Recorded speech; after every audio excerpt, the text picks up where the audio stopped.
You launch your project with a clear goal to earn a bit of extra income or to gain a certain number of followers, but as you get busy with the doing, creating posts, fulfilling orders, you stop looking at the numbers. You tell yourself you're focused on quality, on the craft. Months pass, you're working steadily, but you have no real sense of direction. Is this effort working? Is one approach better than another? You're flying without instruments. The mistake isn't ignoring vanity metrics. It's operating without any feedback loop. Without a simple way to measure what's working, you can't learn, adjust, or feel a sense of accomplishment. Your effort becomes a vague act of hope, which slowly drains your certainty. The insight is to choose one or two simple, meaningful numbers.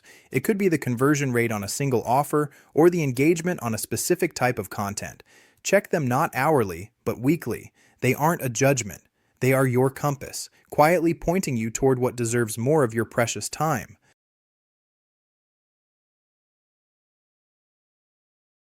You start with a clear plan. Maybe it's a small service or selling prints of your photography.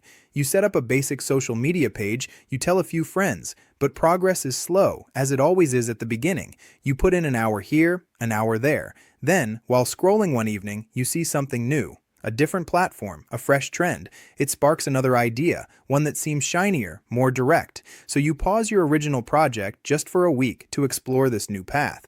That exploration becomes a pivot. You're starting over, but it feels like momentum. The mistake isn't the new idea itself. It's the quiet act of abandoning the foundation you were slowly building. You trade depth for breadth again and again.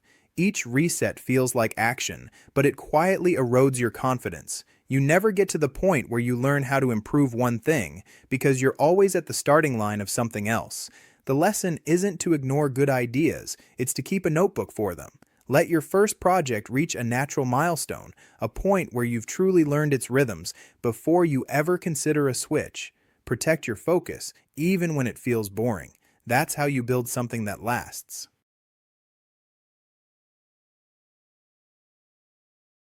You're handling the emails, the shipping, the social media, and the actual product all by yourself because you want to keep costs low.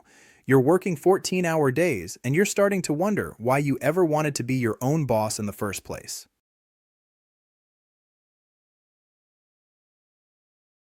You have a queue of half-finished projects, a draft of an ebook, a partially edited video series, a new product prototype that's 80% complete.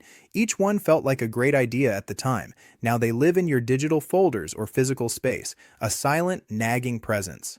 Every time you think of them, you feel a subtle ping of guilt.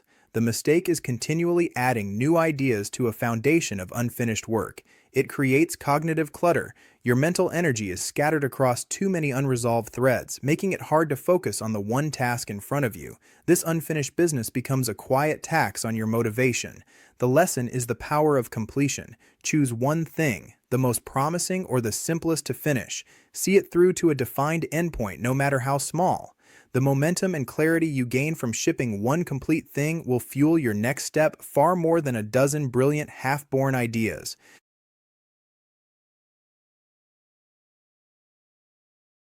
You find yourself sitting at your desk at 11 p.m. with 14 tabs open, comparing the best microphone settings for a podcast you haven't recorded yet.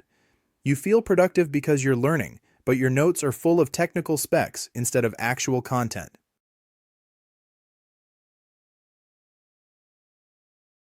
You've seen other creators go from zero to thousands of followers in months, and you expect your first few weeks to follow the same trajectory. When your numbers don't explode, you start to question if your idea is even viable.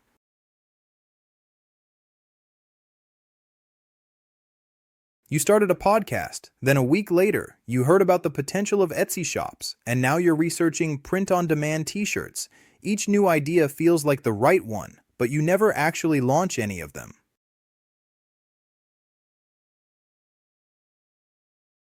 You've been telling your friends about your new project for months, and you have a beautiful plan written down in a leather-bound journal. You're just waiting for that one quiet weekend or that one bonus check to finally launch it properly.